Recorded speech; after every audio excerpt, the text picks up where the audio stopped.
గ్రహణం ప్రకృతిలో జరిగే ఓ అద్భుతమైన ఖగోళ నెగలు. కానీ మన దేశంలో ఇది కేవలం ఆకాశంలో జరిగే మార్పు మాత్రమే కాదు కదా. దీని చుట్టూ బోలెడన్ని నమ్మకాలు, ఎన్నో ఆచారాలు పిన్నిపెణై ఉన్నాయి.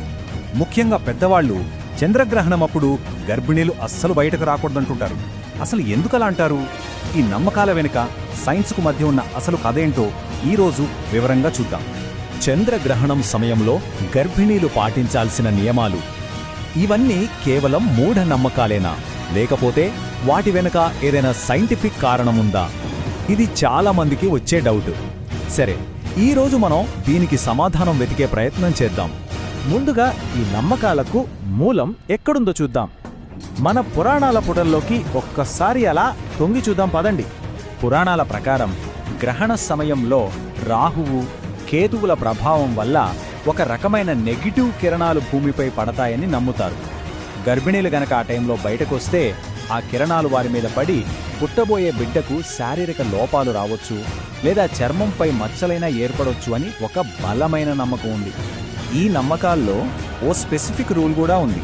అదేంటంటే, గ్రహణం టైంలో కత్తులు, కత్తెరల్లాంటి పదునైన వస్తువులు అస్సలు వాడకూడదట. ఒకవేళ వాడితే పుట్టబోయే బిడ్డకు పెదవి చీలిక లాంటి సమస్యలొస్తాయని చాలామంది నమ్ముతారు. సో ఆ నెగటివ్ శక్తుల నుంచి కాపాడుకోవడానికే గ్రహణం పూర్తయ్యే వరకు గర్భిణీలను ఒకే చోట కూర్చోబెట్టి ధ్యానమో లేక దైవ ప్రార్థనో చేసుకోమని చెబుతుంటారు. ఇప్పటిదాకా మనం పురాణాల గురించి మాట్లాడుకున్నాం. ఇప్పుడు కాయిన్కి రెండో వైపు చూద్దాం.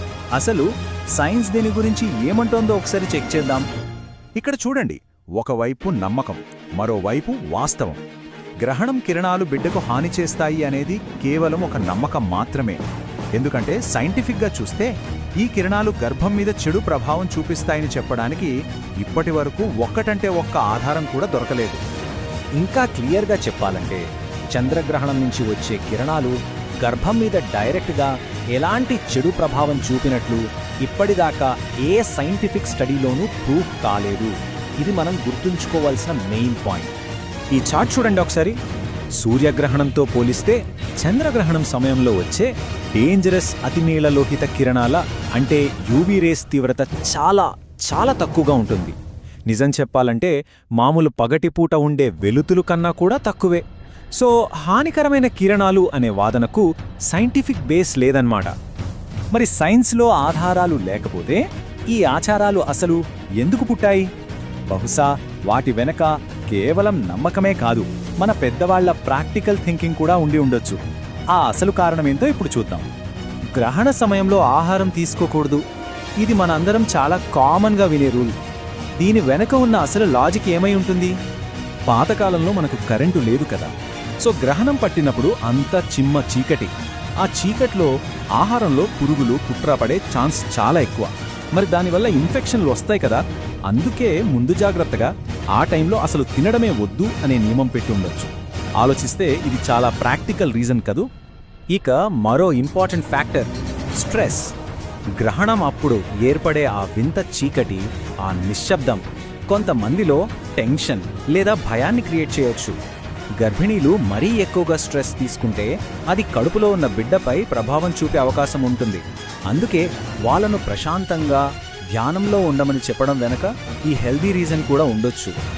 సరే, ఒకవేళ ఈ నియమాలను పాటించాలనుకుంటే ఆరోగ్యాన్ని పణంగా పెట్టకుండా ఎలాంటి జాగ్రత్తలు తీసుకోవాలో ఇప్పుడు చూద్దాం. ముఖ్యంగా ఒక 3 విషయాలు గుర్తుపెట్టుకోవాలి. 1, గంటల తరబడి ఏమీ తినకుండా తాగకుండా ఉంటే డీహైడ్రేషన్ వచ్చేస్తుంది. కాబట్టి డాక్టర్ని అడిగి కొద్దిగా లిక్విడ్స్ తీసుకోవాలి. 2, అనవసరంగా భయపడొద్దు. ప్రశాంతంగా మ్యూజిక్ వినడమో మంచి బుక్స్ చదవడమో చెయ్యాలి. 3, గంటల తరబడి కదలకుండా కూర్చుంటే కాళ్లవాపులు, నడుము నొప్పి రావచ్చు. అందుకే రూమ్లోనే నెమ్మదిగా అటు ఇటు నడవడం బెటర్.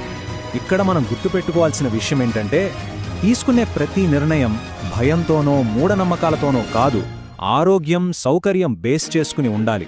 మన హెల్తే ఫస్ట్ ప్రయారిటీ అవ్వాలి. చివరిగా చెప్పాలంటే, ఈ ఆచారాలు పాటించాలా వద్దా అనేది పూర్తిగా మన వ్యక్తిగత ఇష్టం. ఎవరి నమ్మకాలు వారివి. కానీ ఏది చేసినా భయంతో కాకుండా ఆరోగ్యం మీద పూర్తి అవగాహనతో చేయడం ముఖ్యం.